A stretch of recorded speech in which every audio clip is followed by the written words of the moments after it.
All right, we're live. I am just doing a couple of things here, and we'll be just started in a second. So give me one more second, and we'll be underway.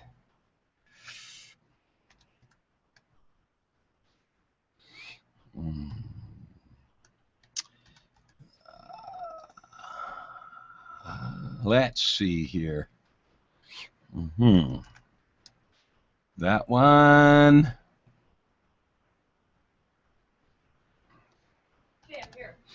Okay, so we're live already, and I just sent out some other invitations. Good. Welcome to Break the Cage. I need to put my headphones in here. Break the cage on this beautiful Saturday morning. You know, one of the things I said in the warm-up video was we all have days that fall apart on us.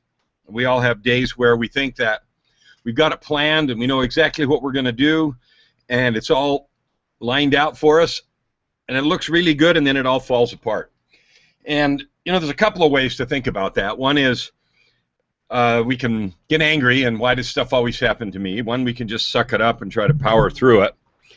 And I'm sure that all of us have done both of those things at the same different times. You know, we've had good days, we've had bad days, and so what I want to talk about first today is what to do. So I have a little formula to help you think about what to do when a day goes completely south on you. Okay, so that's what we're going to do first, and then we'll have some conversation about that. So those of you that are on, I need you to mute. Somebody's breathing hard in your mic. Maybe you're wearing a headset and you're a little close to it, so lift it up or do something. Anyway, great. So this is our Saturday morning Break the Cage Hangout. Grateful for all of you that are watching live and watching on YouTube, and those that are watching in the film strip, I'll have you in a minute for comments. This is our third, I think. And the purpose, so I'm going to go over the purpose. The purpose of this Hangout is to give people the tools and the encouragement to do something that I call break the cage. Break the cage is the process of changing both our mindset and the circumstances around us so that we can have success. I'm a coach. I'm a business coach. I'm a high-performance coach. I've been an executive in multiple countries and had a track record of international success all over the world. And so that's the background that I come from. And what I've discovered is that there are good ways and there are bad ways of trying to change both our circumstances and our behavior. There are good ways and there are bad ways, ways that are more effective and less effective. Let's take the good and bad titles out. Ways that are more effective and less effective in terms of getting things done, particularly when stuff seems hard. So the notion of breaking the cage is notionally the idea that we are often, not always, but we're often stuck in a place. We're often in a place where we are not doing what we want to do. We're not achieving the goals that we have, and the vision that we have in our mind is not coming to pass. And now another whole time, we're going to spend the entire time talking about vision. I'm going to say one little thing about it, and then we'll leave it for now. We all, you right now, have a vision about your life. It may not be the lies that you say out loud. It may not be the things you tell others. I'm going to be rich and famous. I'm going to make $1 million. I'm going to change my life, change my relationship, change my job. That's what I keep saying out loud. And that's not really the vision that you hold. The vision that you hold might be something else. I'm a failure. I can't do this. I really don't believe I can. Everything always gets in the way. Everybody else has all the luck. And that's the real vision that you hold. The problem is the vision that we hold is the one that comes to pass, the one we really hold in our heart of hearts. Because every second we take breath, life, and energy from around us, internally and externally, and create the honest and true vision that we hold. So changing that internal vision is step one on this path. We talked a little bit about that in Results on a Rampage. We talked about the results equation. We talked a little bit about mental earthquake and so forth. But changing that vision is step one, because until we do, we can't move on to other steps. But doing that isn't the subject of today's Hangout, except I'm going to give you one tool that I developed, and it's funny how I developed it. It was on a walk with the dog, about how to change that like that in just a few minutes on an awful, horrible day, right? Okay, so here's the story. So I give the dog the credit for this one. I woke up one morning on fire, gonna have a good day, everything planned, ready to rock, right? And I was getting ready to go on a walk with the dog. Obviously, you do that every morning, right? Got a phone call. Something bad. Oh, dear. Started getting worried. Then got another phone call. Right away, like one after another. Boom, boom. Then I got online, email, something more bad. Then I started thinking, oh, no. Then on my way out the door, I suddenly remembered I can't remember if that was 2 or 3 serious commitments that I had made to have something done by, 10 or 11 o'clock that morning. Panic City, hadn't remembered. They were serious. They were business. They meant money. They meant serious, stuff. And all of a sudden, in the space of maybe 10 minutes, I went from on top of the world to the toilet. I mean, I was literally ready to sit down and start weeping because I thought I'm ruined. I'm wrecked. What has happened? All these bad things have happened. Some of them are going to cost money, and perhaps I'm not giving all the details because the details don't really matter. You've all done this. It can be emotional. It can be relationship-wise. This particular one had to do with commitments for business and a considerable amount of money. So it doesn't matter what it was. It was actually a range of things. So there I was in a few minutes, reduced to total oblivion, sit down on the sidewalk and, want to disappear. So I'm walking down the road with the dog, having this whole now abysmal discussion with myself in a terrible place. And then I caught the attention of the dog, or the dog caught my attention. I looked at the dog, and the dog was just having a good time, dashing between one butterfly and the next, and sniffing this, and trying to find where the last dog had peed, and everything just like having a good old day. And I'm sitting here thinking, oh, wait a minute. This dog and I are in the same place. We are having the same physical stimuli. The things going on around us are exactly the same, but this dog is oblivious to the misery that is going on. The world that's falling apart right now. And then all of a sudden I thought, wait a minute. That whole drama, the world falling apart, that whole drama is taking place in my head. There is nothing, not one thing, as evidenced by the dog, going on around me, actually to contribute or create this sense of awful gloom, doom, despair, and imminent destruction, right? So then I started thinking, wait a minute. What is it that I'm responding to? And I went through this dialogue in my head and realized that we contain all of these feelings, the ability to go from total bliss to total misery in minutes, all in my head. And the dog was having none of it, man. The dog was having a good old time. And I thought, no, wait a minute. Again, if the dog can have a good time, and I can go from total bliss to imminent destruction in 5 minutes or less, count them, 1, 2, 3, 4, 6, then I can go backwards, right? I mean, it's all in my head anyway. All right. So then I started thinking about, I started creating a process, and I sat down. And I thought, all right, so what would I do to do this? And so I'll give you this 5 steps process that I created that day, and it's very effective, and I use it all the time. This was a few years ago. But it's powerful, and it's something that you can use anytime you want to, and it's actually amazing if you'll actually do it. Now, there's a bunch of ways to shortcut and make it not work, and you'll see what they are as you go along. But so the first thing I did is I made a list, and if you're sitting down, you can do it on paper. I was out for a walk, so it was a mental list of everything on my mind, every disaster, everything on my mind. Just puked it out, bleh, right there on if you're doing it on paper. Vomit it out on paper. No judgment, no blame, no nothing. Just vomit the list. Everything that's bugging you, right? And then I looked at the things, and I thought, okay, now of this big, long list, and when you're in a bad mood and a bad space, the list tends to be inordinately and ridiculously long anyway, because then you start putting everything in the world on it, because you're already in a suckweed mood, right? So you just, then the vomit becomes that much bigger.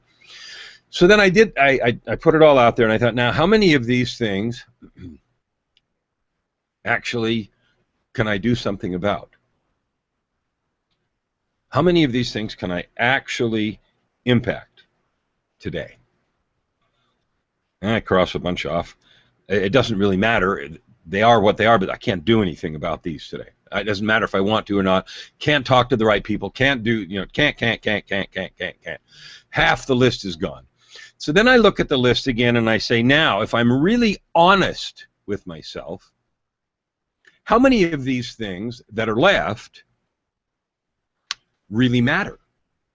I mean, really matter, like 5 years from now, or even 5 months from now, and maybe 5 minutes from now, because when you're in a bad mood, you know how that works. So in an hour, 2 hours, 5 hours, how many of these things actually matter? All right, cross a few more. And then I end up with a much smaller list. I think, okay, here's a list of things that matter and that I can do something about. Wow, that's a lot smaller list. Okay, cool. Then I thought, all right, now the next thing I can do is prioritize. Which ones matter the most? And when you have a really bad day, there might be 3 or 4 at the top, and so you can arbitrarily assign A, 1, 2, 3, 4 if you can't stand to give them B's or C's. If you use ABC or 1, 2, 3, whatever. But you just list them. And they said, okay, good. So they're the first 4 priorities and that are really priority. I've already passed the filter of they matter. I've passed the filter of they can do something about them. And then I prioritize them. Then I did, and this all takes just a few minutes, a very few minutes. So then the next thing I did is I said, okay, good. Now what am I going to do? Okay, this first one, what should I do? Well, I can call so-and-so and I have to do this, and I'll do that at this o'clock. Okay, good. Then the next one, I'll do this, and this, and I did about 4 or 5 of them. And when I found that I had created a plan of what to do that day, because they were all A's and they were all mattered and they all were important, I found that the blood pressure went completely down. Everything, the whole rot in my stomach disappeared, and everything was changed. And so I had completed this exercise of going completely from the mountaintop to the toilet, valley, bottom, in the dumps, to back up feeling not only relieved, but okay, because of the things that were important I had prioritized. I had discarded, dumped the things that I couldn't do anything about anyway. That didn't mean I never would, but it meant right now I can't fix them, so I don't have to worry, churn over stuff I cannot fix right now, right? I ended up with a list of a few things that I could fix, that I could do something about right now, and a plan to do them. And that plan started in 30 minutes after I got back from my walk. At that particular moment, I was then in a position to give myself permission to enjoy the rest of the walk. Permission to enjoy the same things that the dog was enjoying. The fresh air, the light breeze, the early morning sunshine, the feeling of just waking up and being, okay, the feeling of gratitude for breath. I was able to reappreciate the fact that I was breathing, the fact that I was above ground, the fact that I was healthy enough to walk with the dog, the fact that I had enough to eat when I got back, the fact that I was in a safe place, and all of those kinds of critically important things, but things we so often both take for granted and ignore. And so by walking through that little process, in about the amount of time that it took me to describe it to you, I was able to get myself back in control of the day, feeling okay again, and put things in proper perspective. So there's a little process that you can do that's intentional. Now, let's talk about the ways you can sabotage it. You can lie about the things that you can impact. You can pretend that you can do stuff about stuff you know darn good and well you actually can't. And so you can make the list longer. And then you carry a bunch of rocks around you know you can't fix. Okay, go ahead. It won't work then. But if you're honest about the things you can and can't impact, you can dump them. You can also be dishonest about the things that are actually important, that you're going to really care about in a month. So let me give you some powerful examples of those, both of them. Things that are sometimes hard to get rid of that aren't really important are things like other people's opinions about you. So this is a big one, and I see this all the time with clients that I coach. They drive their schedule and their behavior and their level of acceptance by what they think someone else, and usually it's a particularly small group of someone's to whom they have hung their self-esteem, on whom they have hitched their self-esteem wagon, right? What they're going to think determines everything. And so then this list gets skewed, not by what you actually think, what actually is important and what you can actually impact, but what you believe, whether it's right or not, will create appreciation and status for you from this person whose opinion you validate. That is one that's easy to get tripped up on and easy to learn to dump if you want to go through the process of creating a different self-esteem model. Now, how to do that is a longer discussion, and it's going to take more than the few minutes we have to talk about this. But creating a different self-esteem model goes back to something we talked about on Results on a Rampage. It goes back to the mental earthquake, understanding that the power is in you and that you can make it rumble on command. And that's why we use the term earthquake. So if you want to understand some more about that, and that isn't even a complete discussion, I'm finding that these half-hour Hangouts make me talk fast, say a lot of stuff, and I'm wondering if I should subdivide them even more. But maybe not. Maybe we're getting plenty out as it is. I don't know. But anyway, that's a place to go look at it, and maybe if there's enough requirement or request or something, we'll have a whole discussion on changing the self-esteem model, a whole Hangout to that, because that's an integral part of breaking the cage. But anyway, so that's a way that you can sabotage it. Another one is things that you can impact. One that I mentioned that first, but a really good example is other people's behavior. So you keep thinking that if you just something, do a little more, do a little better, you can impact someone else's behavior. So I was caught up in that for a long time. Many of you know I grew up with some child abuse, physical abuse and stuff as a child, and all kinds of stuff happened to me. I grew up desperately wanting the approval of one of my parents. Never really able to get it, and that caused long-term consequences on my part for a long time until I finally figured out how to manage that and so forth, and get rid of it, and actually completely change the paradigm model, release the beast, knock the beastie off my shoulder, and get rid of the whole thing. But until I did, some behaviors that I would engage in were designed, if I just did this, then I would be able to change their behavior toward me. I would be able to get them to do something different if I just did this. Going down the road of trying to control others, whether it's their opinions or their physical actions, is pointless, fruitless, and frustrating as all get out. We don't actually control very much. We control our intention. We control our attention. We control our thoughts, not initially, but what we choose to do with them. Thoughts create feelings. You can create a cognitive intervention and adjust that, and we talked a little bit about that, and again, that's a longer discussion too, but you do have a point there where you can intervene, and we ultimately control our actions. But other than that, I didn't have anything in any of that list, right? So focusing on things that you cannot control is another big way to frustrate it. Prioritizing is another way we can cheat. We can prioritize things according to someone else's list, and that ultimately is self-defeating, because you do not feel fulfilled when you have done all the things that were important to somebody else and none of them that were important to you. You might feel temporarily relieved if the person whom you are acquiescing to controls your self-esteem bunny, your money, or other control points. You may get strokes that way, but underneath there's this level of discomfort because you have abandoned your own needs and abandoned your own development of your own gifts and talents. So ultimately, today's Break the Cage is about two things. First, we all have days that start good and go bad. We have a choice. Let them be bad. Get distracted, watch TV all day, go get drunk, do whatever you do to distract yourself when days go bad.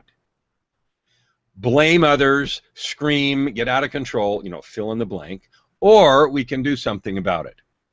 Do something about it. There is a fork. One thing to do about it is just to grit it out. All right, I just got to do better today, and tough it through, sort of grind it out.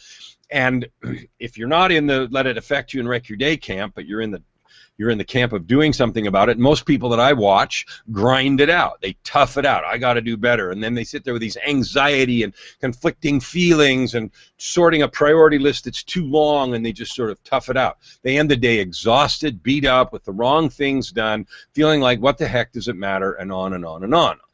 The other leg of that do something fork in the road is to take a tool like the one I gave you, reset the mental framework, reprioritize the day based on the new realities, which is what I did based on the phone calls and the things that I'd forgotten that I had committed to. Of course, it rearranged my day, but I was still in control, and I was able to reset and get the things that honestly were more important, because at the end of the day, if I'd done what I originally planned and then remembered that I'd forgotten that, it would not have been a good outcome. So reprioritizing to do that first and put this off till later or another day was actually what I wanted.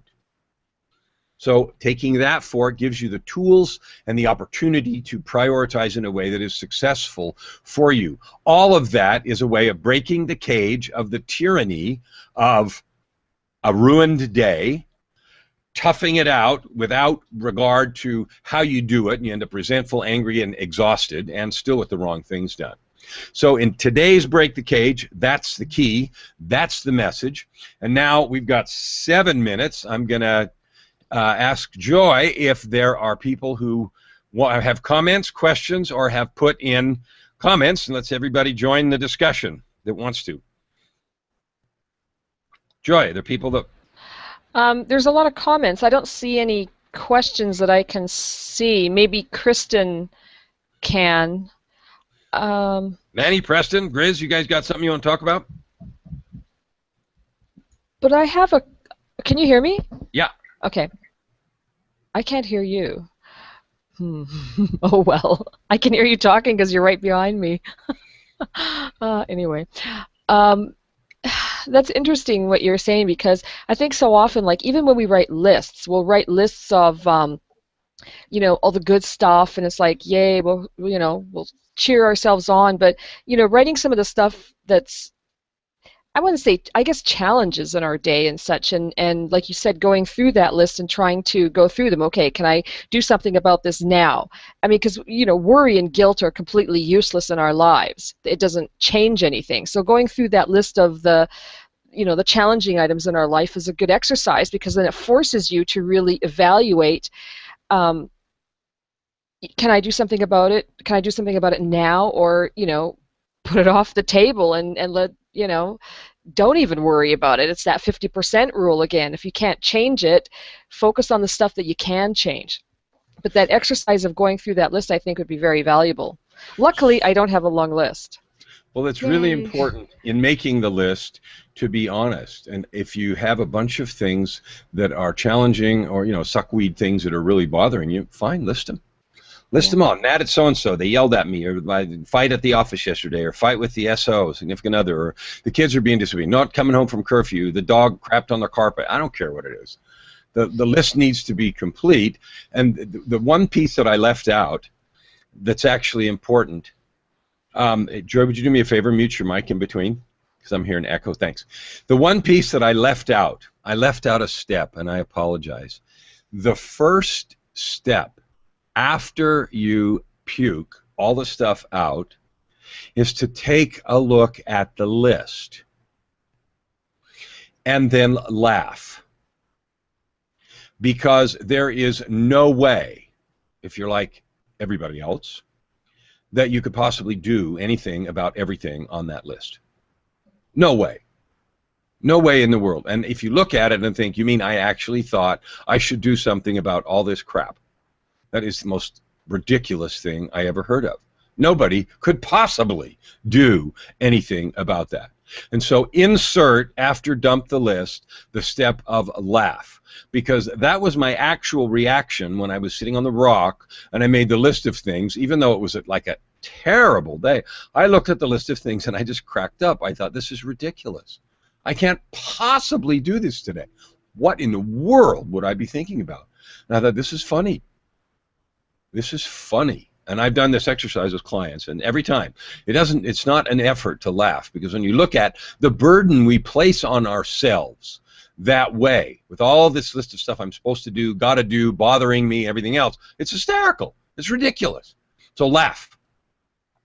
Laugh there, and then start the exercise of, can I do something about it, and is it important, and so forth. So thank you for bringing that up, because yeah, that's a really important step, is to have a good laugh. Get yourself in a different frame, and then start the prioritization and what's really important. And Elaine, if she were watching this, would agree, because Elaine is the laughter queen. So yeah, take a good laugh when you've got this ridiculous list done. So, hey, Kellen, isn't it that, I mean, really, as we get older, I mean, I don't know how a lot of people are, but it's like we tend to laugh less, or see, less joy in things, and it almost seems being ungrateful in some respects, because we're given so much and we're blessed with so much, a lot of us. There's a lot of people, suffering in so many parts of the world. So many people don't have running water. I mean, mosquitoes kill people in parts of the world, and yet, we sort of whinge or complain when our, pizza that we ordered isn't hot enough. And it just, I don't know, I always just feel so, after that, because I think, wow, that is just so ungrateful for what the stuff that we do have. So, and laughing, I think, is just, I mean, just what it does for your body in itself. I mean, when you start off kind of grumpy, and when you actually start laughing, just like Elaine, in her laughter exercise, that one hangout, the frown turns into a smile, and, you just, overall, you feel good, which is the point, right? Because it releases all that stuff in our bodies. And, just taking the time, even if we have to force ourselves to do it, if it feels unnatural, because I think we take ourselves and our life too seriously sometimes. Not that it's not serious, but, let's lighten up. I mean, what are we going to do when we're 80? I'm going to wish that I laughed more. Not that, I did another hangout, or, made another landing page or something. Although I do have to do some.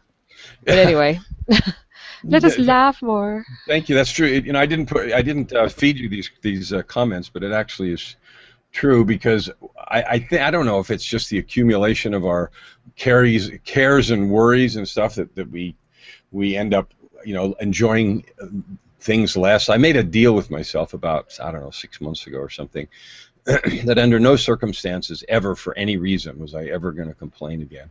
And I think I did that when I read this study, or this, I can't remember, article, something, that talked about, for the last recorded history, several thousand years, the number of people that had lived in poverty, that had not had to be, too cold, too hot, environmental difficulties. They didn't have, all of the kinds of things that we have. And I sat actually and meditated on it for a couple of hours, and I thought, there is simply nothing in my current existence that even pretends to be difficult compared to what most of the world today, and most of the world throughout history, even goes through.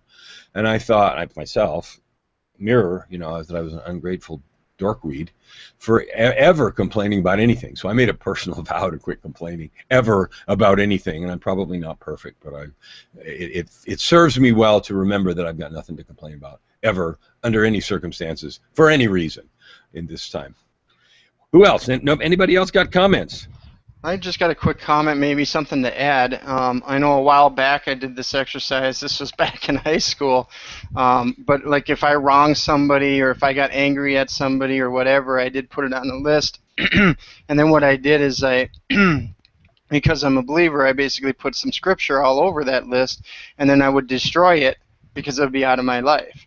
So it's kind of the same thing what you're saying, just kind of taking everything that you have that's out there that you're worried about, or whatever's going on in your life, and just, once it's all written down, scribble it out or do whatever you want with it and throw it away, so it's out of your mind, and you can move on. Beautiful. Thank you very much for sharing that. Yeah, creating a way to dump it. I say dump, however it is, because otherwise we carry it around. I mean, I can't tell you, clients that I work with, when they start talking about things, I just let them talk and ask them what's going on and everything else. The things they talk about, how many of them are old, they're grudges, they're long, they're things they can't fix, and they're still carrying around. And I always say the funny story that, doing that's kind of like drinking poison and waiting for them to die. And of course it never works. So great share. Anybody else? I got a little something. Everybody hear me okay? We can hear you just fine. Go ahead, Grizz. My favorite part of what you taught today was that you had the moment with the dog, and it allowed you to recognize that, you know, you're in a spot where you can take effect, you can make a change, because a lot of people would have just kept rolling with the bad news, and that you were able to capture that moment as a permission slip to look at yourself enough to see that you needed to address the situation instead of just rolling with the situation. I really like that part. Well, thank you. It was good. It was actually funny because I looked at the dog and he was chasing butterflies and, you know, doing things and running from one bush to another, looking for a place to pee and do whatever dogs do, right?